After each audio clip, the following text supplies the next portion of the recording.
नमस्कार दोस्तों, स्वागत है आपका मेरे चैनल अभ्यास एकेडमी में। उम्मीद करता हूँ ऐसे लॉकडाउन में आप घर पर होंगे और सुरक्षित होंगे। दोस्तों, आज के वीडियो में हम हिंदी स्टेनो में सीखने वाले हैं कि उसकी वर्णमाला को कैसे याद किया जाए और उसकी रेखाओं को कैसे याद किया जाए। अगर आप हिंदी स्टेनो सीखना चाहते हैं तो ये मोस्ट इंपॉर्टेंट है कि उसकी वर्णमाला और उसकी वर्णमाला को किस रेखा से कैसे दर्शाया जाए, ये आप जानें। दोस्तों, आज का वीडियो थोड़ा सा लंबा होने वाला है, तो इस वीडियो को लास्ट तक देखें ताकि आपको बहुत अच्छे से समझ में आ सके और आप लिखकर उसकी प्रैक्टिस कर सकें। तो वीडियो स्टार्ट करते हैं। तो अभ्यास स्टार्ट करते हैं फ्रेंड्स। यहाँ पर मैंने समय बचाने के लिए पहले से ही कुछ वर्णों को पेयर में लिखकर रखा है। यहाँ पर मैंने चार चार के पेयर बनाए हुए हैं और हर पेयर को उसके पहले वर्ण का नाम दिया हुआ है। मतलब यहाँ पर का वर्ग है, का वर्ग में आपको चार वर्ण मिलेंगे, का ख गा घा। फिर चा वर्ग में चा छा जा झा। टा वर्ग में टा ठा डा ढा। पा वर्ग पा फा बा भा। ता वर्ग ता था दा धा। इस तरीके से चार वर्ण का हमने पेयर बना लिया है। इन्हें वर्ग बनाने का सबसे मोस्ट इंपॉर्टेंट रीजन ये है कि यहाँ पर एक वर्ग के चार वर्णों की रेखा एक ही रेखा से बनाई जाती है। तो उसे हम देखते हैं कि इनकी रेखाएं कैसे बनती हैं। यहाँ पर हमने सबसे पहला वर्ण लिया हुआ है का वर्ग का। तो का वर्ग की जो रेखा है वो एक सीधी रेखा से बनती है। इस रेखा से हम का वर्ग का पूरे चारों वर्ण बनाते हैं। सिंपल एक रेखा को हम का वर्ग लिखते हैं, उसी रेखा को हम बीच से अगर काट देते हैं तो वो खा बन जाता है। गा को हम थोड़ा डार्क बनाते हैं और उसके बाद हम घा को भी डार्क बनाते हैं और उसे काटते भी हैं। मैं आपको पेंसिल से लिखने का सजेशन करूंगा फ्रेंड्स, क्योंकि पेंसिल से आप इन्हें लाइट और डार्क बहुत आसानी से बना सकते हैं। मार्कर में थोड़ा सा प्रॉब्लम जा रहा है, हो सकता है आपको समझ में ना आता हो, पर शुरू के दो वर्ण आपके हल्के हाथों से बनाना है और आखिरी के दो वर्ण आपको पेंसिल थोड़ा प्रेशर लगाकर डार्क बनाना है उनको। वैसे ही हम इस रेखा से जैसे हमने का को करा है, उसी प्रकार हम इस रेखा से पूरा चा वर्ग लिखने वाले हैं।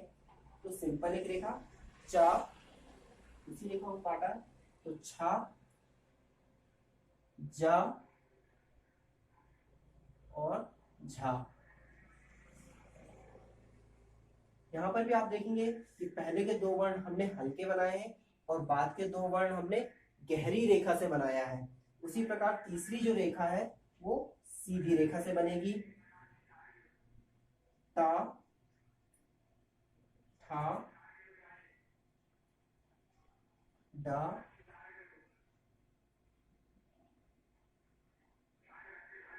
धा।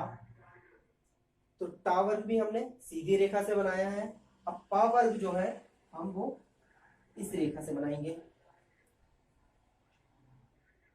पा फा बा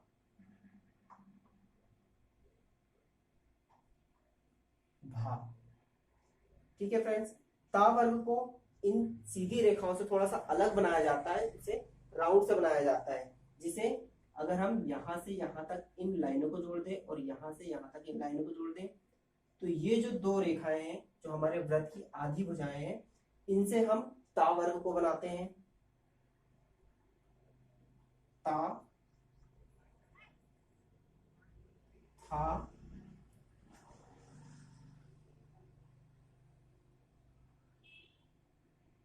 दा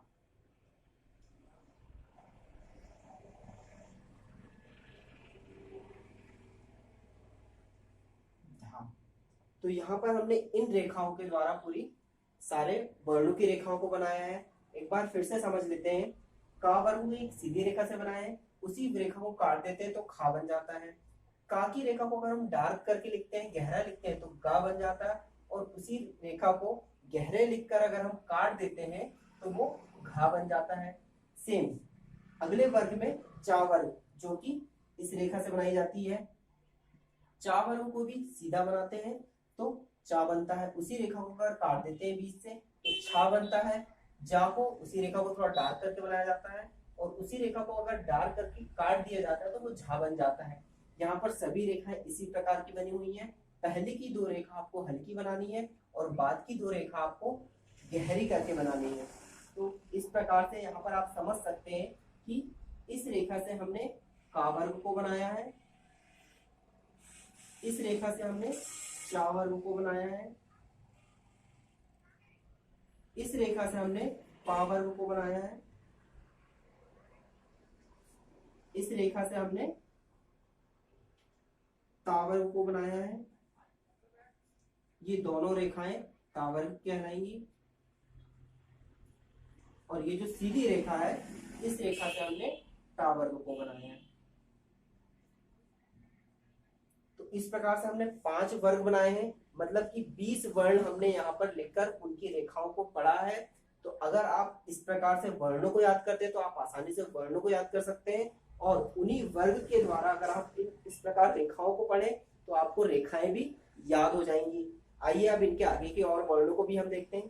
तो फ्रेंड्स, अभी तक हमने 5 प्रकार के वर्गों को देखा है, जिसकी एक वर्ग की रेखा एक ही प्रकार की लाइन से बनती थी। लेकिन इसके आगे के वर्णों में ऐसा नहीं है फ्रेंड्स।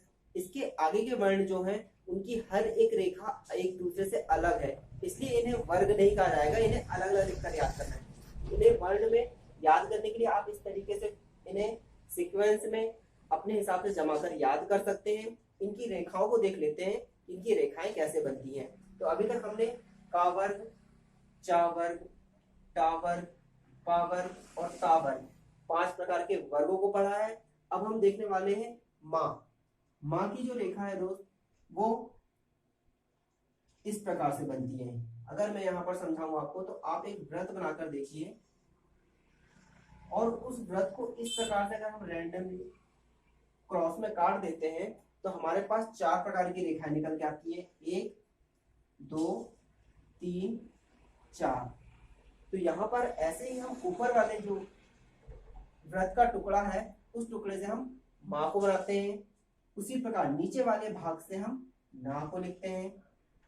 शाह के लिए एक व्रत हम और बनाएंगे, और उस व्रत को एक प्लस के साइन से हम काट देते हैं। तो यहाँ पर हमें 4 रेखाएं और मिल जाती हैं। 1 2 3 4, हमें 4 भाग और मिल जाते हैं। तो इनमें से शाह जो रहता है फ्रेंड, वो इन दोनों रेखाओं से बनाया जाता है। शाह को हम 2 प्रकार से लिखते हैं। समय आने पर हम इस तरफ की रेखा से भी शाह को लिख सकते हैं, और इस तरफ की रेखा से भी शाह को हम पढ़ सकते हैं। हिंदी स्टेनो में तीनों शाह के लिए एक ही लाइन का यूज किया जाता है। जब हम वापस उन्हें हिंदी बनाते हैं तब हम उन्हें अलग अलग डिफाइन कर सकते हैं। रा को भी हम इस रेखा से और इस रेखा के द्वारा हम रा को लिख सकते हैं। रा को भी 2 तरीके से लिखा जाता है। एक नीचे से ऊपर सीधी रेखा से बनाकर लिख सकते हैं हम, और एक इस रेखा के द्वारा भी हम रा को पढ़ सकते हैं। उसी प्रकार या के लिए भी देखते हैं। या को इस रेखा से बनाया जाता है। हा को भी हम 2 प्रकार से बना सकते हैं। ला को नीचे से ऊपर इस प्रकार से बनाया जाता है, जो कि ये रेखा है। वा को हम इस प्रकार की हॉकी स्टिक के जैसे इस प्रकार बना सकते हैं। इसी प्रकार रा और ढा भी होते हैं। तो रा को हम जिस प्रकार हम रा बनाते हैं, उसी प्रकार लिखकर अगर काट देते हैं, 20 से काटने पर वो रा बन जाता है। हमने रा बनाया था, उसी प्रकार रा को लिखकर अगर हम 20 से काट देते हैं तो वो रा बन जाता है। उसी प्रकार ढा जो लिखते हैं, उसी प्रकार हा को लिखा जाता है, और अगर हा को लिखकर हम काट देते हैं तो वो ढा बन जाता है। हिंदी वर्णमाला में और भी वर्ण होते हैं इस प्रकार के, जो कि हिंदी स्टेनो में यूज नहीं किए जाते हैं, क्योंकि हम ला की जगह पर ना को यूज कर लेते हैं। या के लिए हम गा और या को मिलाकर या बना लेते हैं। छा क्षत्रिय के लिए हम छा छाते वाले से दर्शा देते हैं, और ये दोनों हिंदी स्टेनो में यूज नहीं होते हैं, तो इनकी कोई जरूरत भी नहीं होती है। तो इस प्रकार से हमने अलग अलग रेखाओं से यहाँ पर बनाकर देखा। एक बार फिर से देख लेते हैं। ऊपर इस रेखा से हमने माँ को दर्शाया, और फिर नीचे की रेखा से हमने ना को दर्शाया। इन दोनों रेखाओं से हमने शा को लिखा है। इस रेखा से हमने रा को लिखा है। ये जो या वाली रेखा बनाई गई है वो यहां से यहां तक इस भाग से और इस भाग से मिलाकर बना हुआ है। मतलब उसे आसानी से बनाने के लिए हमने इस तरीके से उसे मोड़ दिया है। तो इस रेखा से या बना हुआ है और उसी रेखा को अगर हम इस तरफ से घुमा देते हैं यहां से यहां तक, तो उस रेखा से हम वा को बनाए हैं। हा के लिए और ड़ा के लिए इनके लिए अलग प्रकार से रेखाएं बनाई गई हैं जो कि इनसे अलग है। ठीक है दोस्तों, तो यहाँ पर हमने सारे वर्णों को पेयर के थ्रू याद किया। अलग कुछ वर्ण बनते हैं पेयर से अलग, तो उन्हें हम इस तरीके से याद कर सकते हैं। और रेखाओं को पढ़ने के लिए हम इस प्रकार से डायग्राम बना के हम रेखाओं को याद कर सकते हैं। तो फ्रेंड्स, जाने से पहले एक बार रेखाओं को फिर से समझ लेते हैं, क्योंकि इसकी रेखाओं के डायरेक्शन जानना बहुत जरूरी है। का वर्ग में जैसे मैंने आपको बताया कि इस रेखा से का वर्ग बनता है, का खा गा घा, तो ये रेखा हमेशा लेफ्ट टू राइट इसी दिशा में बनाना है। अगर आप इसे इस तरह से लिख देते हैं तो ये गलत हो जाता है। आपको हमेशा लेफ्ट टू राइट ही बनाना है उसे, तो ये रेखा आपकी सही रहेगी। उसी प्रकार यहाँ पर हर एक के लिए, जैसे ये का के लिए मैंने आपको रेखा बताई, उसी प्रकार चा के लिए हमेशा ऊपर से नीचे इस डायरेक्शन में लेकर ही आना है। इससे आप नीचे से ऊपर नहीं ले जा सकते, वो गलत हो जाएगा। तो ये चा वर्ग के लिए, वैसे ही खड़ी रेखा टा वर्ग के लिए है, तो इसे हमेशा ऊपर से नीचे ही बनाना है। वैसे ही ये पा वर्ग के लिए, तो ये इनकी जो डायरेक्शन बताई गई है फ्रेंड्स, ये उसी डायरेक्शन में बनाना बहुत जरूरी है। अगर इसे आप अपोजिट डायरेक्शन बना लेते हैं तो वो गलत हो जाता है। वैसे ही वक्र रेखाओं में भी देख लेते हैं। घूमती हुई रेखाओं में ये रेखा हमेशा नीचे से ऊपर जाएगी। ये रेखा जिससे हम रा लिखते हैं ये नीचे आएगी, इससे हम ला लिखते हैं। और ये दोनों रेखाएं जो सा के लिए यूज होती है, ये हमेशा ऊपर से नीचे ही आएंगी। इन्हें आप नीचे से ऊपर नहीं बनाएंगे, वो गलत हो जाएगा। इसमें देख लेते हैं, माँ को जो आप इस तरीके से बनाते हैं वो हमेशा इस डायरेक्शन में ही जाएगी, अपोजिट डायरेक्शन में नहीं बनाना है। ना के लिए भी आप इस डायरेक्शन में जाएंगे। और जो ता वर्ग बनता है उसके लिए भी आप ऊपर से नीचे ही बनाएंगे, आप नीचे से ऊपर नहीं बना सकते। तो ये इसके रूल है फ्रेंड्स, कि जो भी रेखाएं हैं वो आपको नीचे से जिस डायरेक्शन में बताई गई है उसी डायरेक्शन में बनाना चाहिए। हा के लिए भी हम यहाँ पर देखेंगे कि ये वाला हा जो है वो नीचे से ऊपर बनाया गया है और इस हा को हमने ऊपर से नीचे बनाया गया है। तो आपको इन्हीं डायरेक्शन में इन्हें यूज भी करना है। या के लिए भी नीचे से ऊपर की डायरेक्शन है और वा के लिए भी नीचे से ऊपर की डायरेक्शन में है। तो आप इन्हें उसी डायरेक्शन में बनाइए जिस डायरेक्शन में यहाँ पर बताया गया है। अगर आप इसे अलग डायरेक्शन में बनाते हैं तो वो गलत हो जाती हैं। तो ये जानना बहुत जरूरी है आप लोग के लिए।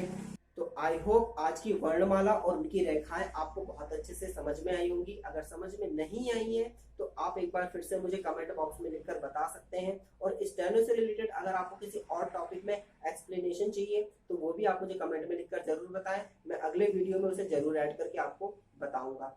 तो आज के वीडियो को यहीं खत्म करते हैं। नमस्कार।